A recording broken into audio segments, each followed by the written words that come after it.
नमस्कार मंडळी, सर्वांना श्री स्वामी समर्थ। तर नवीन वर्षातली पहिली संकष्टी चतुर्थी ही 17 जानेवारी शुक्रवारी आलेली आहे। नवीन वर्षातली ही पहिली संकष्टी चतुर्थी आहे आणि ही चतुर्थी शुक्रवारी आल्यामुळे आपल्याला गणपती बाप्पासोबतच माता लक्ष्मीची सुद्धा या दिवशी विशेष अशी पूजा करायची आहे। तर तसेच या दिवशी कोणकोणते उपाय करायचे आहेत ज्यामुळे आपल्या घरामध्ये सुख समृद्धी, शांती, धनसंपदा हे सर्व आपल्याला लाभेल, त्यासाठी हा व्हिडिओ तुम्ही शेवटपर्यंत नक्की पहा। चॅनलवरती नवीन असाल तर चॅनलला नक्की सबस्क्राइब करा। लगेच आजच्या व्हिडिओला सुरुवात करूयात। जर का तुम्ही संकष्टी चतुर्थीचा उपवास करत असाल किंवा मग तुम्हाला उपवास करायचे नसतील तरी सुद्धा तुम्हाला या दिवशी गणपती बाप्पांची तसेच माता लक्ष्मीची या दिवशी पूजा करायची आहे। आपण दररोज सुद्धा गणपती बाप्पाची पूजा करत असतो, पण गणपती बाप्पांना आपण दररोज साध्या पाण्याने अंघोळ घालत असतो।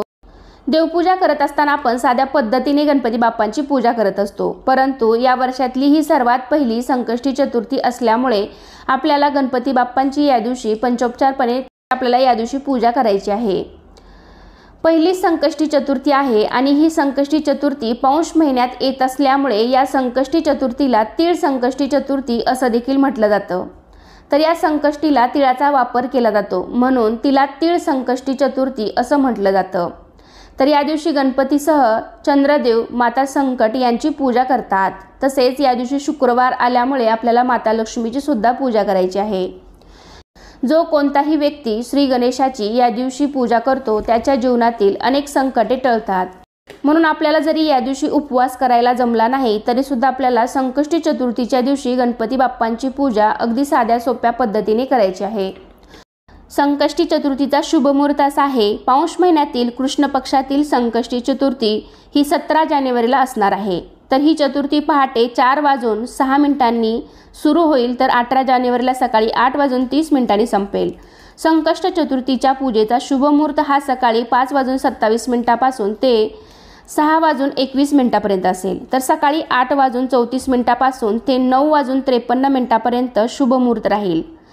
चंद्राला अर्घ देण्याची वेळ रात्री 9:09 असेल। तुम्ही जर का संकष्टी चतुर्थीचे व्रत उपवास करत असाल तर संपूर्ण दिवसभर उपवास करायचा आहे आणि रात्री चंद्रोदय झाल्यानंतरच आपल्याला चंद्रदर्शन घेऊन चंद्रदेवाची विशेष अशी पूजा करून आपल्याला हा उपवास सोडायचा आहे। तुम्हाला जर का संकष्टी चतुर्थीचे व्रत उपवास करायचे असतील तर तुम्ही जी चतुर्थी मंगळवारी येते म्हणजेच अंगारकी चतुर्थीपासून तुम्ही संकष्टी चतुर्थीच्या व्रताला सुरुवात करू शकता। संकष्टी चतुर्थीच्या दिवशी सकाळी लवकर उठायचं आहे। उठल्यानंतर आपल्याला आपली नित्यकामे आटपून मग देवपूजा करायची आहे। तर देवपूजा करत असताना आपल्याला देवघरात असलेल्या गणपती बाप्पांना पंचोपचारपणे म्हणजेच पंचामृताने किंवा मग साध्या पाण्याने सुद्धा तुम्ही किंवा दुधाने सुद्धा अभिषेक घालू शकता। तर पंचामृताने अभिषेक घालायचा आहे। तर तुम्ही ही पूजा देवघरात सुद्धा मांडू शकता किंवा मग वेगळी सुद्धा तुम्ही गणपती बाप्पाची या दिवशी पूजा करू शकता। तर सर्वात प्रथम आपण कोणतीही पूजा करत असताना दिवा प्रज्वलित करतो, तर दिवा प्रज्वलित करून घ्यायचा आहे आणि त्यानंतर दिव्याला हळदी, कुंकू, अक्षता, फूल वाहून नमस्कार करून मग गणपती बाप्पांना अभिषेक करायचा आहे। तर गणपती बाप्पांना अभिषेक करत असताना म्हणायचं आहे ओम गण गणपते नमः, ओम गण गणपते नमः किंवा मग तुम्ही वक्रतुंड महाकाय सूर्यकोटी समप्रभ निर्विघ्नं कुरु मे देव सर्व कार्येषु सर्वदा। गणपती बाप्पांना अभिषेक करत असताना, पूजा करत असताना गणपती बाप्पांच्या कोणत्याही मंत्राचा तुम्ही जप करू शकता। गणपती बाप्पांची आपल्याला विशेष अशी पूजा करायची आहे। गणपती बाप्पांना हळदी, कुंकू, अष्टगंध, फुलं, दुर्वा फुलं अर्पण करून झाल्यानंतर धूप दीप ओवाळायचा आहे। गणपती बाप्पांची आरती करायची आहे आणि मग तुम्ही या दिवशी गणपती बाप्पांना गुळ खोबऱ्याचा नैवेद्य दाखवू शकता किंवा मग तुम्ही मोदक बनवले असतील तर मोदकाचाही नैवेद्य दाखवू शकता। तर बघा, ही चतुर्थी आहे ती वर्षातील पहिली संकष्टी चतुर्थी आहे। शक्यतो या दिवशी तुम्ही गणपती बाप्पांना पंचामृताने अभिषेक घालायचा आहे।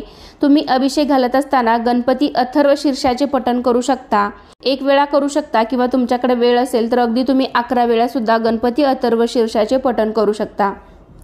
जर का तुमच्या घराजवळ गणपती बाप्पांचे मंदिर असेल तर तुम्ही तिथे जाऊन देखील गणपती बाप्पांची याच पद्धतीने पूजा करायची आहे। जाताना लाल जास्वंदाचं फूल, दुर्वा, तिळाचे लाडू आवर्जून घेऊन जायचे आहेत। तिथे देखील तुम्हाला शक्य असेल तर तिथे बसून 1 वेळा गणपती अथर्व शीर्षाचे पठण तुम्ही करू शकता। तर ही पूजा तुम्हाला पहिल्या चतुर्थीपासून ते वर्षभरात येणाऱ्या 12 चतुर्थीला अशीच ही पूजा तुम्ही प्रत्येक चतुर्थी करत असाल तर ही पूजा अशीच याच पद्धतीने करायची आहे। ज्यांचे उपवास असतील त्यांनी संध्याकाळी चंद्रोदय झाल्यानंतरच उपवास सोडायचा आहे, तरच आपण केलेल्या संकष्टी चतुर्थीचे फळ आपल्याला हे मिळत असते। तसेच या दिवशी तुम्ही तुमच्या मुलांकडून गणपती अथर्वशीर्षाचे पठण करून घेऊ शकता किंवा मुलं मोठी असतील तर त्यांना तुम्ही गणपती बाप्पांना अभिषेक घालायला सांगू शकता। त्याचप्रमाणे तुम्ही त्यांच्यासाठी काही उपाय करत असाल तर तुम्ही त्यांच्या हातून हे उपाय करून घेऊ शकता। सर्वात महत्त्वाचं म्हणजे आपण या दिवसापासून तुमच्या इच्छापूर्तीसाठी काही उपाय करू शकता। तुम्ही पहिल्या चतुर्थीला जरी उपाय केले तरी चालतील किंवा मग तुम्ही हे उपाय संपूर्ण वर्षभरात येणाऱ्या 12 चतुर्थीला जरी हे उपाय केले तरी देखील चालणार आहेत। तर यामध्ये सर्वात महत्त्वाचा उपाय म्हणजे बघा, संकष्टी चतुर्थीच्या दिवशी आपल्याला संध्याकाळच्या वेळेस एक खोबऱ्याची वाटी घ्यायची आहे। त्यावर आपल्याला कापराच्या वड्या या प्रज्वलित करायच्या आहेत। मग तुम्ही 5 कापराच्या वड्या घेतल्या तरी चालतील।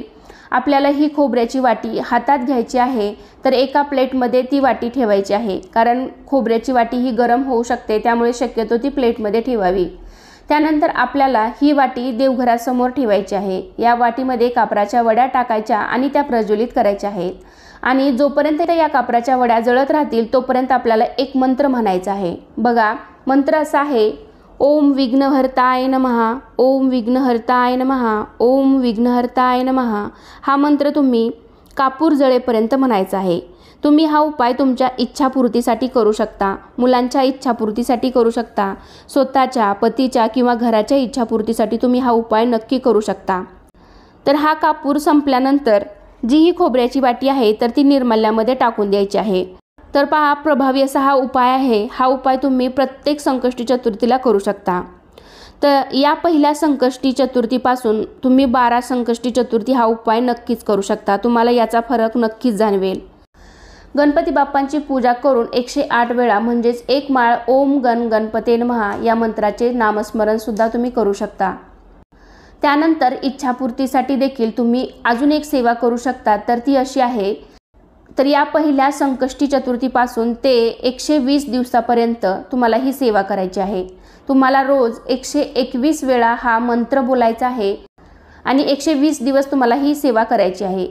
मुलांसाठी, संततीसाठी सुद्धा बरेच प्रयत्न करत असाल तर ती इच्छा मनामध्ये धरून तुम्ही हा उपाय नक्कीच करू शकता। ज्या काही मुलाबद्दल अडचणी असतील तर यासाठी सुद्धा तुम्ही हा उपाय आहे तो अत्यंत प्रभावी असा उपाय आहे, तर तो तुम्ही उपाय करू शकता। तर या उपायाला तुम्ही या संकष्टीपासून सुरुवात करू शकता किंवा मग इतर कोणत्याही संकष्टीपासून तुम्ही सुरुवात करू शकता। जेव्हाही तुम्ही या सेवेला सुरुवात कराल तर म्हणजे ज्या दिवशी संकष्टी चतुर्थी आहे तर त्या दिवशीच तुम्हाला फक्त गणपती बाप्पांच्या मंदिरात जायचं आहे। जाताना एक नारळ, एक डाळिंब, लाल जास्वंदाचं फूल, दुर्वा आणि 2 विड्याची पानं आणि 1 सुपारी असं साहित्य तुम्हाला सोबत घेऊन जायचं आहे। तुमच्या यथाशक्ती तुम्ही दक्षिणासुद्धा घेऊन जायची आहे आणि गणपती बाप्पांच्या मंदिरात जाऊन गणपती बाप्पांना तुम्हाला या सर्व वस्तू अर्पण करायच्या आहेत। तुमची जी पण इच्छा असेल तर ती गणपती बाप्पांना सांगायची आहे। तुमची जी सेवा करत आहात तुम्ही ती गणपती बाप्पांना सांगायची आहे, हे गणपती बाप्पा, मी तुमची मनोभावे या कारणासाठी तुमची मी सेवा करत आहे, तर ही माझी इच्छा लवकरात लवकर पूर्ण व्हावी अशी तुम्ही त्यांना मनापासून गणपती बाप्पांना प्रार्थना करायची आहे। तर या संकष्टी चतुर्थीपासून सुद्धा तुम्ही 120 दिवसांची ही सेवा करू शकता। आता मंत्र कोणता म्हणायचा आहे तर बघा, मंत्र असा आहे, मंगलमूर्ती विघ्नहरा दुरितनाशना कृपा करा, मंगलमूर्ती विघ्नहरा दुरितनाशना कृपा करा असा हा मंत्र आहे। तर तुम्ही हा मंत्र 121 वेळा म्हणायचा आहे। जर का तुम्हाला मध्येच ही सेवा करत असताना मासिक धर्म आला तर तुम्हाला ते 4 दिवस स्किप करायचे आहेत आणि पुन्हा सेवा तुम्हाला कंटिन्यू करायची आहे। आता या दिवसांमध्ये जर का चुकून तुम्हाला एखाद्या दिवशी काही कारणास्तव बाहेरगावी जावं लागत असेल किंवा लग्नकार्य असेल किंवा कोणत्याही कारणास्तव तुम्ही बाहेरगावी गेला असाल तर तो दिवस स्किप करायचा आहे आणि तो तुम्ही दिवस काउंट करायचा नाही। त्या पुढील जो दिवस येईल त्या दिवसापासून तुम्ही 1 दिवस वाढवून तुम्हाला 120 दिवस अशी ही सेवा करायची आहे। हा उपाय अत्यंत प्रभावी आहे। हा उपाय नक्की करून पहा।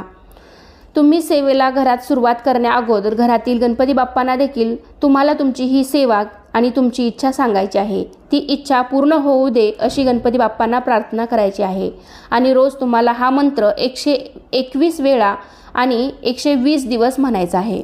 बघा, अत्यंत असा प्रभावी उपाय आहे, त्यामुळे तुम्ही नक्की करून बघा।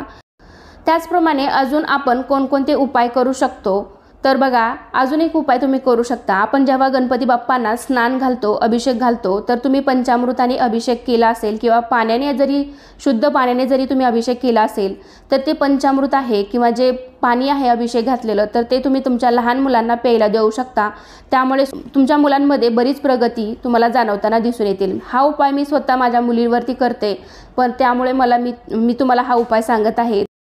तर आजचा व्हिडिओ इथे संपतोय। कसा वाटला तुम्हाला आजचा व्हिडिओ नक्कीच मला कमेंटद्वारे सांगा। व्हिडिओ आवडला असेल तर व्हिडिओला लाईक करा, तुमच्या फ्रेंड फॅमिलीमध्ये शेअर करायला विसरू नका आणि असे छान छान माहितीपूर्ण व्हिडिओ पाहण्यासाठी आजच आपल्या चॅनलला सुद्धा नक्की सबस्क्राईब करा। चला तर पुन्हा भेटूया अशाच एका छानशा आणि माहितीपूर्ण व्हिडिओमध्ये। तोपर्यंत धन्यवाद। सर्वांना श्री स्वामी समर्थ।